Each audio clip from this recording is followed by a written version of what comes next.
I don't remember the exact moment our love began to shift, but I remember that night, lying beside James, my back still damp with sweat, my heart racing from everything we'd just shared. And yet, I felt empty. He kissed my shoulder, gentle as always. Then he stepped aside, giving me space, like he always did after. It was his quiet way of saying, "That was for you." But this time, I didn't feel fulfilled. I didn't feel whole. Not because he didn't love me, not because he didn't try. James had always been present, thoughtful, attentive, soft when I needed softness, strong when I needed grounding. But that night, lying in our dimly lit room, I realized something I had never dared to admit out loud. There was a part of me he couldn't reach. The ceiling above was quiet, the shadows from the blinds casting soft lines across the walls. I listened to my own breath, still catching, still heavy. But deep inside, something kept spinning, kept searching. I turned to look at him. He lay there beside me, eyes closed, a trace of effort still on his flushed face. He had given me all he had. I knew that. I could feel it. But I also felt it wasn't enough, not because he lacked anything, but because I was always hungry for more. I whispered something. I'm not even sure what. Maybe it was, again, maybe it was just my soul sighing. James opened his eyes. He smiled, exhausted but warm. "Give me a minute," he said. And he tried. God, he tried. He kissed the side of my neck, traced his fingers down my spine, eased himself between us again. And I welcomed him. I met him with everything I had. But I felt it. The way his rhythm faltered, the way his muscles trembled, struggling to keep going. The breath that once came steady now came in broken bursts. Still, I held him close. I kissed his face. I whispered, "It's okay." He looked at me then, not with shame, but with a quiet apology in his eyes. But I wasn't disappointed. How could I be? I loved this man. I loved his effort, his heart, his presence.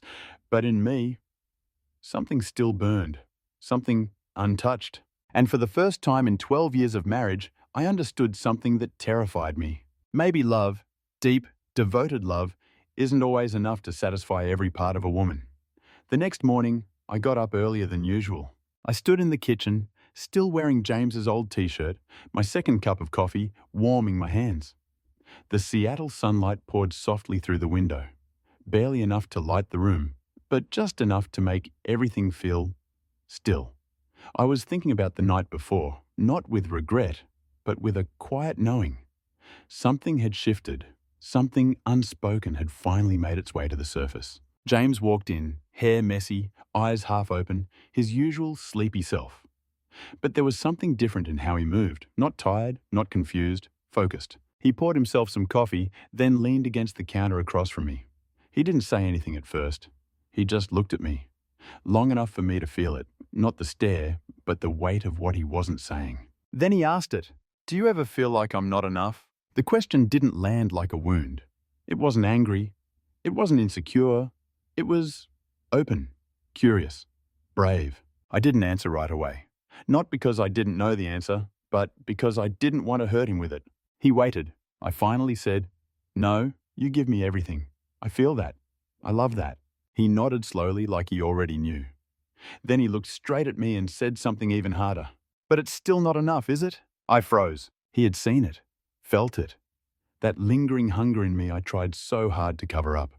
And somehow, he'd chosen not to blame me, or himself. He was just naming what existed between us. I stared into my coffee, fingers tightening around the rim of the mug. Then I whispered, "It's not about you. I don't want more because you're lacking. I want more because I just do." James set his cup down, stepped closer. His eyes were calm, steady, unafraid. "If there were a way to give you that," he said, "without losing what we have, would you take it?" I didn't nod. I didn't speak. I just looked at him. And in that silence, he had his answer. I didn't bring up that conversation again. Neither did James. We moved through the next 2 days like nothing had changed. Same goodbye kiss in the morning. Same quiet dinners in the evening. Same moments curled up on the couch, pretending we hadn't peeled something wide open between us. But I felt it. Something was unfolding beneath the surface. And James, he was preparing for it. 2 days later, he came home earlier than usual. I was in the kitchen, halfway through chopping an onion.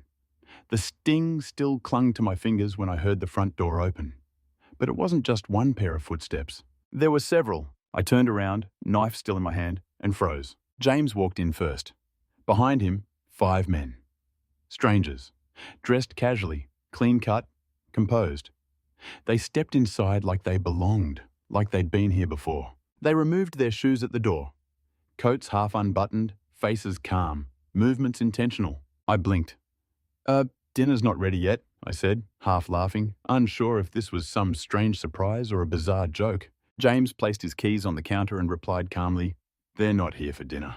That sentence landed with an eerie softness, as if rehearsed. The 5 men took seats around our dining table without being asked. They didn't ask for drinks. They didn't comment on the space. They just sat, talked quietly among themselves. Work, traffic, something about the weather. But their eyes, they kept finding me. Not in a threatening way, not even boldly, but attentively, like I was the only reason they were here. James uncorked a bottle of wine, poured a glass, and brought it to me. "You okay?" he asked, brushing his hand lightly against my waist. I nodded, but it came too late to feel convincing. He leaned in close, his lips grazing the shell of my ear. And then he whispered something that turned my blood into heat. "They're here, for you." I didn't move. The words echoed inside my chest. "They're here for you." Before I could process it, James kissed me. Not softly, not tentatively. It was full, rooted. A kiss with weight, with presence, like he needed me to feel him one last time before something else began. The men didn't speak. They sat across the room, spaced out along the far wall, past the open kitchen. The low light touched their faces just enough for me to see them.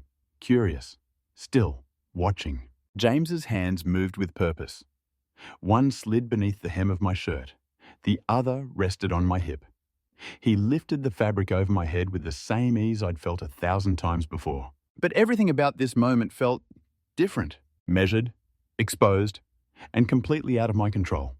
I thought I knew what was about to happen. I'm not naive. I understood the signs. The way James kissed me in front of them, the quiet way they watched, the silence hanging like a held breath. I had prepared myself, at least mentally, for one possible outcome. But I was wrong. James didn't lead me to them. He didn't offer me up. He didn't hand me over like something to be taken. He just stepped back, just far enough to let me be seen. The 5 men didn't move. Not a single one of them made a sound. They stayed seated, still, steady. They were witnesses, not participants. James stepped forward again, slowly, deliberately. His hands didn't grope or take. They rested, grounded, certain. He wasn't moving like a man overcome with desire. He was moving like someone anchoring a sacred moment. And for the first time, I realized this wasn't about sex, it was about being seen. He led me toward the edge of the counter, not forcefully, but with a calm intention. The men across the room didn't flinch. They weren't waiting to take turns. They weren't there to conquer. They were there to watch, to witness, to hold space. James stood in front of me, met my gaze and whispered, "You've spent so much of your life hidden, controlled, holding back." I swallowed hard, eyes stinging. He continued, voice steady, almost reverent. "You've never been allowed to take up space, to let yourself be fully felt." And then he knelt, not in worship, but in truth. He placed both hands gently on my thighs, not to spread me, not to move me, just to feel that I was real, present, here. The air in the room shifted. The 5 men didn't blink, didn't breathe too loud, but their presence surrounded me like a quiet wall, solid, unmoving, but somehow soft. I wasn't being offered, I wasn't being touched. I was being witnessed. Tears slipped from the corners of my eyes, not from fear or shame, but from the sheer weight of being fully seen. With my flaws, my hunger, my pain, my ache for something more. James didn't try to fix it. He didn't rush me. He simply stayed. And that's what made me tremble. Because for the first time in my life, I wasn't afraid of being looked at. I was afraid of what I might become if I allowed myself to be seen. Without apology, without explanation, without hiding. I don't know how long I sat there. Time had stretched into something strange, longer, slower, heavier, but not in a bad way. It felt sacred, like the air itself had thickened with meaning. James stayed beside me the entire time. He didn't hold me. He didn't ask questions. He didn't try to understand what I couldn't yet explain. He just stayed. And that meant more than anything. I had spent so many years believing that in order for a man to love me, He had to be strong. He had to match my intensity, meet my energy, claim me, control me. That love was proven through pursuit, through touch, through passion, through fire. But James proved his love by standing still, by not taking, by letting me feel, by letting me fall apart without rushing in to fix it. He didn't bring those men here to break boundaries. He brought them here to hold a mirror. Not to himself, not even to us, but to me, so I could see myself, fully, honestly, without disguise. And when I finally did, I realized something I never expected. I didn't need them, not in the way I thought. They weren't the answer. They were just the space. And James, he was the one waiting at the center. He wasn't afraid of what I'd find in that space. He wasn't afraid of what it might mean. Because he trusted that if I found my way back, it wouldn't be out of guilt. It would be out of truth. And I did come back. Not as a wife trying to prove something, not as a woman apologizing for her need, but as me, whole, raw, open, and finally unafraid. That night, I leaned into James, not out of routine, not out of duty, but with reverence. My arms wrapped around him like I was holding something ancient, something holy. He whispered, "I didn't need you to choose me. I just needed you to know what you were choosing." And I did. And I chose him more fully, more freely than I ever had before. That day, after everything settled, after the 5 men left our house with quiet steps and not a single word exchanged, James moved the chairs back into place, washed the wine glasses, and looked at me like nothing had shattered, like something had been rebuilt instead. He didn't ask if I was okay. He didn't press for feelings or answers. He simply asked, "Are you hungry?" And that was it. We ate dinner together in silence. Not the kind that comes from discomfort, but the kind that happens when 2 people don't need to fill the air with anything. Because everything important has already been said, without words. In that moment, I realized something powerful. James didn't do this to challenge me. He did it to set me free. Most people would assume a man who opens that kind of space in a marriage is weak, that he's giving something up, losing control, losing ground. But James wasn't losing anything. He never saw me as a possession to keep. He saw me as a soul to witness. And to witness someone fully, you have to be willing to let them walk far enough. That if they return, it's not because they're tied to you. It's because they choose you. That night, as we curled up on the couch, James pulled me close from behind. Neither of us said a word. We didn't need to. He didn't need to reclaim me. He never lost me. Because the truth is, he gave me something no one else ever had. He gave me back to myself. And from that moment on, I was no longer searching, no longer restless, no longer fighting invisible battles within myself. Because he had shown me something most people never get to see, that the deepest kind of love isn't about possession. It's about presence. A week passed, then a month. From the outside, nothing had changed. We still went to work, still shared quiet dinners, still curled up on the couch watching reruns of shows we knew by heart. No one would have guessed that just weeks before, we had walked through something that cracked open the very foundation of our marriage. But I knew, and so did James. Things were different. Not louder, not dramatic, just truer. James didn't ask me anymore if I was okay, because he knew I was, and I no longer carried that quiet ache I used to feel after our moments together. Not because something physical had changed, but because something within me had been restored. I didn't crave a storm anymore. I wasn't waiting to be consumed. Instead, I began to notice the still waters, the slow, steady current of a love that didn't burn out. James had always been that current. I just hadn't known how to let myself float in it. One night, I was journaling in the small office room, writing not to escape, but to remember. James stood quietly at the doorway watching me.